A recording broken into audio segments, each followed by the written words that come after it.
Hi hello നമസ്കാരം. അപ്പോൾ നമ്മുടെ ഇന്നത്തെ വീഡിയോ മട്ടാഞ്ചേരി മാഫിയയുടെ റീമ കല്ലിങ്കൽ എന്നുള്ളൊരു കാര്യമാണ്.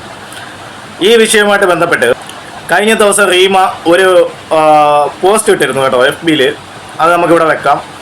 അതുപോലെ തന്നെ റീമ എന്ന് പറയുന്ന ഒരാളുടെ കള്ളത്തരം എന്താണെന്നുള്ളത്, റീമ കല്ലിങ്കൽ എന്ന് പറയുന്ന ആളുടെ വ്യക്തമായ കള്ളത്തരം തെളിയിക്കുന്ന ഉള്ളൊരു എവിഡൻ്റായിട്ട് തന്നെ എടുക്കാം ഈ ഒരു ഡീഫമേഷൻ കേസ്.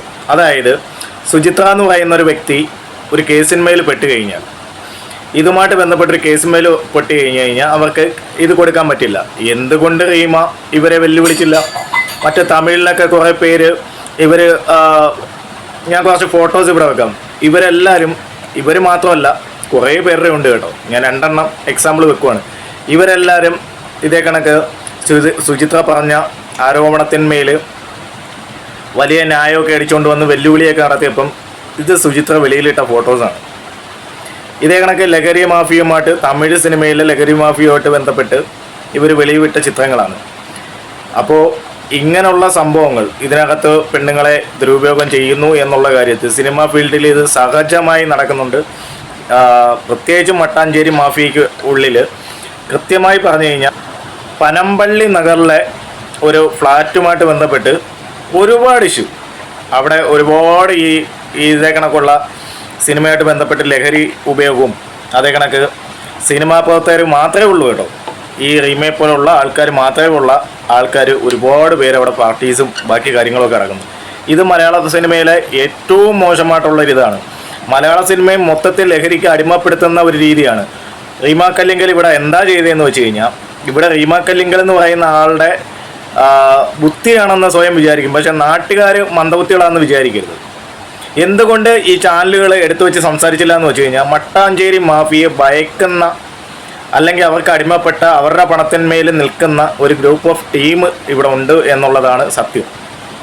അല്ലെങ്കിൽ ഇവിടുത്തെ ദേശീയ മാധ്യമങ്ങൾ, ഒരു കാര്യം പറയാം, ഞാൻ രാഷ്ട്രീയപരമായിട്ട് അത്ര വലിയ യോജിപ്പില്ലെങ്കിലും ഈ ഒരു കാര്യം അടിപൊളിയായിട്ട് എടുത്തു വെച്ച് സംസാരിച്ച ഒരു ചാനലുണ്ട്, ജനൻ TV. അതൊരു ബിഗ് സല്യൂട്ട് കേട്ടോ.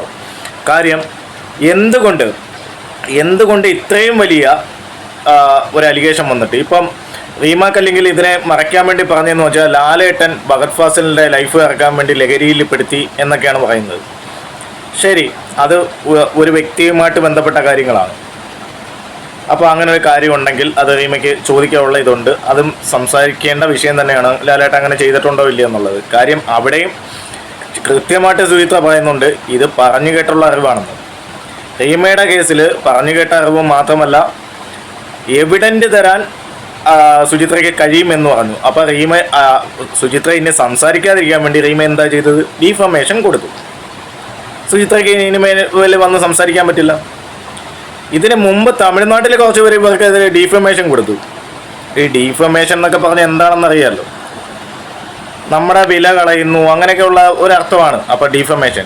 അപ്പം നമുക്ക് എന്താ പറയുന്നത്, അങ്ങനെ ഒരു കാര്യം ചെയ്യുമ്പോൾ തമിഴ്നാട്ടിൽ സുചിത്രയ്ക്കെതിരെ കൊടുത്ത കേസുകൾക്കെല്ലാം നിങ്ങൾക്ക് മാനമേ ഇല്ല.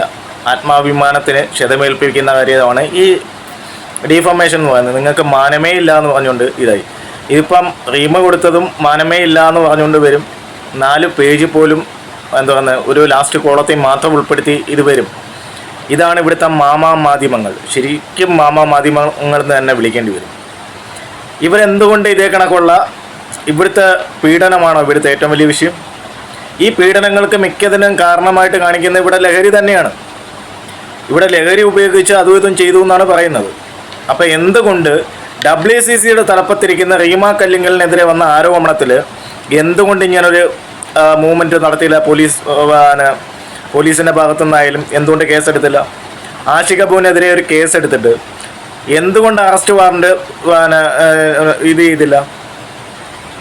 ഈ പറയുമാതിരി ഗൗരവമുള്ള ഇതെടുത്ത് വെച്ച് ഈ പറയുമാതിരി ചെയ്യണ്ടായിരുന്നു. കാര്യം ഇത് WCCയുടെ തലപ്പത്തിരിക്കുന്ന ടീമാണ്. ഇതിനു മുമ്പ് എതിരെ ഒരു അലിഗേഷൻ ഭയങ്കരമായിട്ട്, ഇത് പണ്ട് ഗോസിപ്പ് നമ്മൾ ഒരുപാട് കേട്ടിട്ടുള്ളതാണ്. ഇതൊക്കെ സത്യമാവാൻ തന്നെയാണ് 100-150% ചാൻസും. കാര്യം എന്ന് പറഞ്ഞു കഴിഞ്ഞാൽ ഇതേ കണക്ക് ഫോട്ടോസ് എടുക്കുന്ന ലേഡീസ് ഉണ്ടെന്നും ഈ പുരുഷന്മാരെ ദുരുപയോഗം ചെയ്യുന്ന ലേഡീസും സിനിമയിൽ ഉണ്ടെന്നുള്ള കാര്യം നമ്മൾ മനസ്സിലാക്കണം. അപ്പോൾ രേവതിയെ പോലുള്ള ആൾക്കാർക്കെതിരെ കേസെടുത്ത് അന്വേഷണം പുറപ്പെടുവിക്കുക തന്നെ ചെയ്യണം. അത് നിസ്സാരമായിട്ടുള്ള ഒരു കാര്യമാണോ ഒരാളുടെ നഗ്ന ഫോട്ടോ എടുത്ത് രേവതിയെ പോലുള്ള ഒരാളെ സൂക്ഷിക്കുക? അതും WCCയുടെ തലപ്പത്തിരുന്ന് വേലി തന്നെ വിളവ് തിന്നുന്ന ഈ പരിപാടി നല്ലതാണോ? ഇതിനെപ്പറ്റി നിങ്ങൾക്ക് വ്യത്യസ്തമായ അഭിപ്രായങ്ങൾ കാണും. നിങ്ങൾ മാന്യമായ രീതിയിൽ കമൻറ്റ് ബോക്സിൽ രേഖപ്പെടുത്തുക. അപ്പം thank you all, thank you for watching. By.